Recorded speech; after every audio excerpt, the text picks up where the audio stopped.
हरे कृष्ण। श्रावण मास की महिमा का एक वीडियो पहले ही अपलोड हो चुका है। ये दूसरा वीडियो है क्योंकि अध्ययन करते करते मुझे कुछ बड़ी ही निराली चीजें मिल गई, तो सोचा कि हम सभी लोग मिलकर उसका लाभ लें। तो वीडियो आप लोग पूरा जरूर देखना। स्कंद पुराण में वर्णन आता है कि पंचामृता अभिषेकम च यह कुर्यात् श्रावणे नरः स पंचामृत भोजी स्यात् संपन्नो गोधनेन च अत्यंतम मधुरालाभो प्रियश्च त्रिपुरद्विषः। इसका अर्थ है कि जो मनुष्य श्रावण मास में पंचामृत से शिव जी का अभिषेक करता है वह सदा पंचामृत का पान करने वाला, गोधन से संपन्न, अत्यंत मधुर भाषण करने वाला तथा त्रिपुर के शत्रु भगवान शिव जी को अत्यंत प्रिय होता है। केवल आप पंचामृत से अभिषेक करें। ये सावन के महीने की बात हो रही है, ठीक है ना। तो महाराज पंचामृत कैसे बनाना है हमको? पंचामृत बनाने के लिए ना आप जितना दूध लेते हैं उससे आधा दही, उससे आधा घी, उससे आधा शहद, उससे आधा गुड़ का पानी लेना चाहिए। कहीं कहीं पर मात्रा ऊपर नीचे भी होती है, लेकिन आपको जितना एक वस्तु ले रहे हैं उसके आधे आधे से लेना है दूसरी वस्तु, ठीक है। तो इस पंचामृत को बनाकर आप रोज शिव जी का अभिषेक करें। शिव जी का अभिषेक किस मंत्र से करना चाहिए? एक तो रुद्री पाठ हो गया, यदि आपके पास वह है तो उससे आप लोग कर लें। अपने चैनल पर पहले था लेकिन कुछ दिक्कतों के कारण उसको हटाना पड़ा। आने वाले समय में मैं रुद्री पाठ भी अपने चैनल पर ले आऊंगा, लेकिन इस बार संभव नहीं है, ठीक है। तो और दूसरा विकल्प भी हमारे शास्त्रों में दिया गया है कि षडाक्षर मंत्रों के माध्यम से भी आप शिव जी का अभिषेक कर सकते हैं। फिर और भी विकल्प है कि आप न पुरुषोक्त के माध्यम से भी भगवान शिव जी का अभिषेक करते हैं। वो आगे बताऊंगा मैं आगे कि उसका कितना लाभ है, ठीक है। तो आप पंचामृत से रोज करना चाहें सावन के महीने में अभिषेक तो कर लीजिएगा, ठीक। आगे वर्णन आता है कि पत्रावल्या तु भुंजानः स्वर्ण भाजन भोजनः शाक वर्जनतः स्याद्वै शाक करता नरोत्तमः। इसका अर्थ है कि पत्तल पर भोजन करने वाला श्रेष्ठ मनुष्य स्वर्ण पात्र में भोजन करने वाला तथा शाक को त्यागने से शाक करता।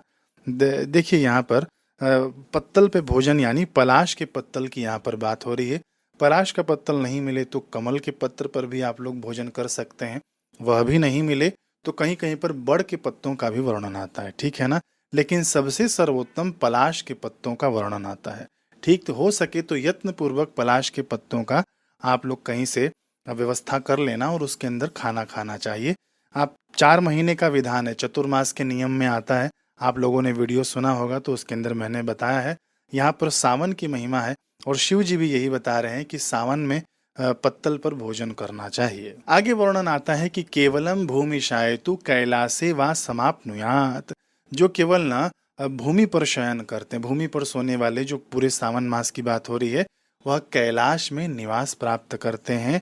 और इस मास में एक भी दिन प्रातः स्नान करने से मनुष्य को 1 वर्ष स्नान करने का फल भागी कहा गया है। यानी सावन के महीने में आप एक दिन भी प्रातः स्नान यानी सूर्योदय के पहले की बात हो रही है।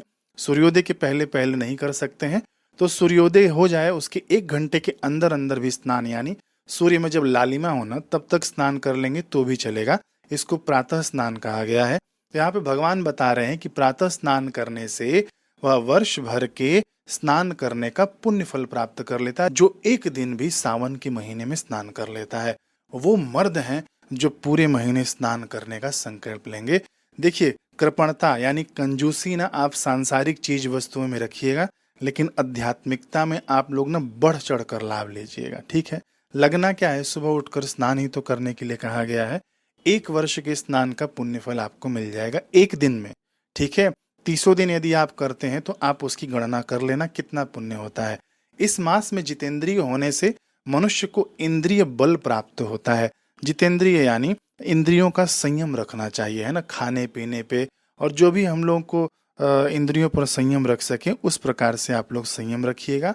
इंद्रिय बल प्राप्त होगा, यानी जिस जिस इंद्रियों का आप संयम रखेंगे वह इंद्रियां बलवान हो जाएंगी आध्यात्मिक रूप से। फिर आगे वर्णन आता है कि स्फटिके शममये व्यापी मारने मारकते विपा। इसका अर्थ है कि इस मास में स्फटिक का, चाहे पाषाण का, चाहे मिट्टी का, चाहे मरकत मणि का, चाहे पीठी का, धातु का, है ना, चंदन का, चाहे मक्खन का, आप शिवलिंग बना लें और उस शिवलिंग में आप स्वयं पूजन करें, है ना। यदि आप रोज इस प्रकार से सावन के महीने में पूजन करते हैं तो इससे मनुष्य सैकड़ों ब्रह्म हत्या को भस्म कर डालता है। जी हाँ, ये शिव जी के वचन हैं जो आपको शास्त्रों से मैं आपको बता रहा हूँ। सत्कृत पूजाम प्रकुर्वाणो ब्रह्म हत्या शतम दहेत, है ना। सैकड़ों ब्रह्म हत्या को भस्म कर डालता है सावन के महीने में शिव जी का पूजन।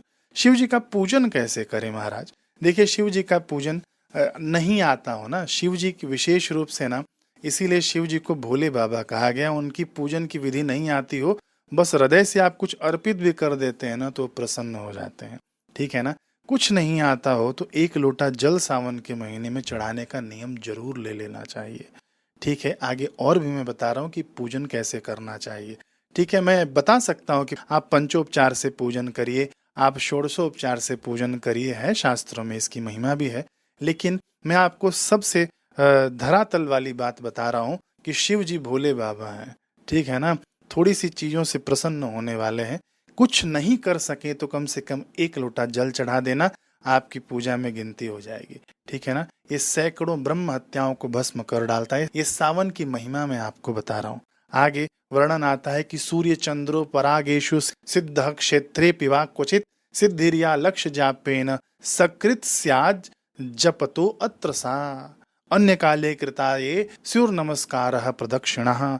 इसका अर्थ है कि किसी तीर्थ क्षेत्र में सूर्य ग्रहण या चंद्र ग्रहण के अवसर पर, ठीक है, ध्यान से सुनिएगा, किसी तीर्थ क्षेत्र में, मान लीजिए हरिद्वार हो गया, चाहे गया हो गया, चाहे अन्य तीर्थ क्षेत्र जो नर्मदा जी के किनारे हो गया, है ना, किसी भी तीर्थ क्षेत्र में सूर्य ग्रहण लगा हो उस समय, अथवा तो चंद्र ग्रहण लगा हो उस समय, उस अवसर पर 1,00,000 आप बैठकर जप करें, है ना, आसन आदि लगाकर, जो सिद्धि आपको मिलेगी उस अवसर में तीर्थ क्षेत्र में बैठकर वह इस मास में एक बार के जप से हो जाता है, ठीक है ना। एक बार ओम नमः शिवाय, अथवा तो राम, अथवा तो ओम नमो भगवते वासुदेवाय, कोई भी जप जो आपका गुरु मंत्र उसका भी आप लोग जप कर सकते हैं। किसी भी मंत्र की बात हो रही है यहाँ पे, है ना, किसी भी नाम की बात हो रही है यहाँ पे। आप सावन के महीने में जो भी जप करेंगे, आपको मैंने महिमा बता दी, वह एक बार के जप से, जो आप तीर्थ क्षेत्र में बैठकर सूर्य ग्रहण चंद्र ग्रहण के समय बैठकर 1,00,000 जप करेंगे, उसके बराबर हो जाएगा, ठीक है ना।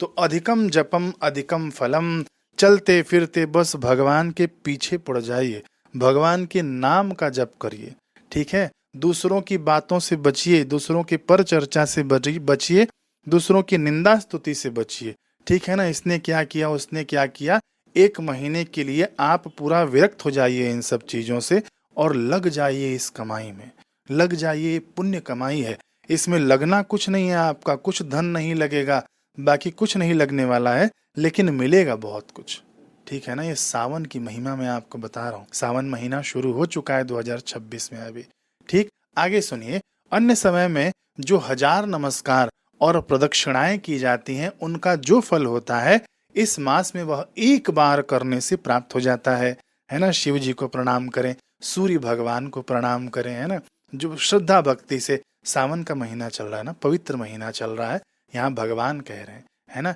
एक बार की। अन्य समय में जो 1000 बार आप नमस्कार करें, 1000 प्रदक्षिणाएं करें, यहाँ एक बार भगवान शिव जी को शिवलिंग के सामने प्रणाम करने मात्र से इसका फल मिल जाता है।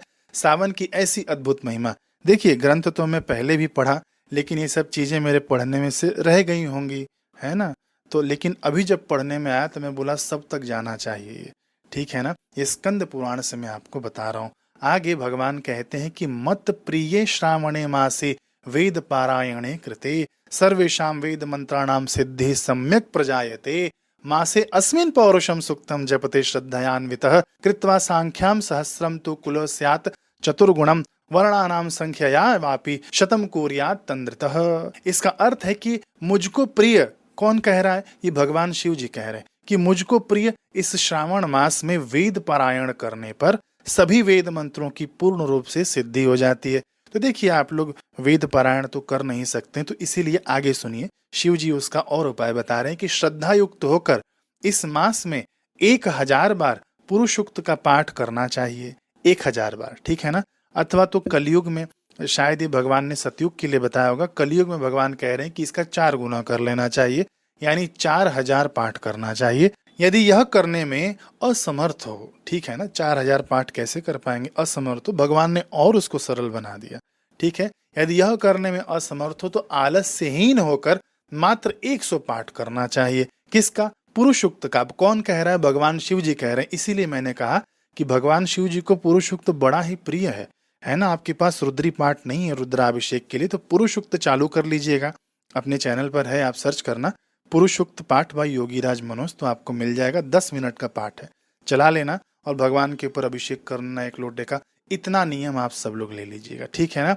भगवान देखिए क्या कह रहे हैं कि केवल 100 पाठ कर लेना चाहिए। 100 पाठ आप 100 बार तो सुन ही सकते हैं इस पुरुषोक्त को, है ना। चलाकर सुन लीजिएगा। जरूरी नहीं है कि वेद मंत्रों का पाठ किया जाए, सब लोग नहीं पढ़ सकते हैं ना, इसलिए श्रवण करने मात्र से भी वही पुण्य फल कहा गया है। ये जो पुरुषोक्त है ना, वेदों से लिया गया है, ठीक। तो देखिए 108 पाठ करना चाहिए। यहाँ पे शिव जी बता रहे हैं ऐसा करने वाला ब्रह्म हत्या आदि पापों से मुक्त हो जाता है, इसमें संदेह नहीं है। भगवान शिव जी कह रहे हैं आखिरी में कि इसमें संदेह मत करना, ठीक है। ब्रह्म हत्या आदि पापेभ्यो मुच्यते नात्र संशय, इसमें संशय करने वाली कोई बात नहीं है। लेकिन भगवान समझ गए कि मैं इतना बोलूंगा तो भी इनको समझ में नहीं आएगा, इसीलिए भगवान देखिए आगे क्या कह रहे हैं कि गुरु तल्पे कृते पापे प्रायश्चित मिदम परम नास्ते तत्सदृशम पुण्यम पवित्रम पापनाशनम विना पौरुष जापे न नएदेकमप्यः अर्थवाद मिदम ब्रूयात् नरो निरयी भवेत्। इसका अर्थ सुनिए, भगवान को पता था कि मैं कहूंगा ये करो, इसमें संशय मत करो, लेकिन लोग नहीं मानेंगे। इसीलिए भगवान कहते हैं कि गुरु पत्नी के साथ संसर्ग जन्य पाप के लिए यह महान प्रायश्चित है। कहने का अभिप्राय यह है भगवान शिव जी का, आपने दुनिया का सबसे बड़ा पाप कर लिया हो, ठीक है ना। सावन महीने में केवल आप 100 बार ये पुरुषोक्त का पाठ श्रवण करिए, ठीक है ना। ये पाप भी आपका क्षम्य हो जाएगा। पुरुषोक्त पाठ से आप भगवान के ऊपर अभिषेक करिए, केवल आप चला लेना, सुन लेना, वही पुण्य लाभ जो आपको बताया जा रहा है वही मिलने वाला है, ठीक है ना। इसके समान पुण्यप्रद पवित्र तथा पापनाशक कुछ भी नहीं है, ये भगवान शिव जी कह रहे हैं, ठीक है। पुरुषोक्त के जप के बिना इस मास में एक भी दिन व्यतीत नहीं करना चाहिए। जो मनुष्य इस फल को अर्थवाद कहता है वह नरकगामी होता है। आखिरी में भगवान शिव जी ने यहाँ भी कह दिया, पहले कहा कि संशय मत करना पुरुषोक्त के पाठ के ऊपर, आखिरी में कह दिया कि फिर भी जो लोग संशय करेंगे, अर्थवाद करेंगे, वह नरकगामी होंगे, ठीक है ना। जो भोले बाबा हैं उनको कल्याण स्वरूप कहा गया है, इसीलिए उनको शिव कहा गया है, ठीक है ना। ये सारी की सारी बातें भगवान शिव जी ने साक्षात अपने श्रीमुख से कहा है, जिसको स्कंद पुराण में वर्णित किया गया है, और वही का वही हम लोग सुन रहे हैं परस्पर चर्चा से, ठीक है। अब आपकी मर्जी, इस वीडियो को आप दोबारा सुनना, है ना, क्योंकि यह वीडियो बड़ा ही सुंदर है। मैं पढ़ रहा था तो मुझे इतना अच्छा लगा कि जरूर तुरंत बनाऊं, तुरंत पढ़ा, तुरंत में बैठा बनाने के लिए, ताकि आप सभी लोग लाभान्वित हों, ठीक है ना। औरों को भी भेजिएगा, औरों को भी बताइएगा और खुद करिएगा। आखिरी में बता दूं, पुरुषोक्त का पाठ जरूर सुनिए, पुरुषोक्त के माध्यम से भगवान का अभिषेक करिए। सबसे सरल साधना, सुबह उठकर स्नान कर लिया करिए। ज्यादा कुछ साधना नहीं बताई है भगवान शिव जी ने, दोबारा सुन लीजिए, अच्छे से इसको अपने जीवन में उतारिए। हरे कृष्ण।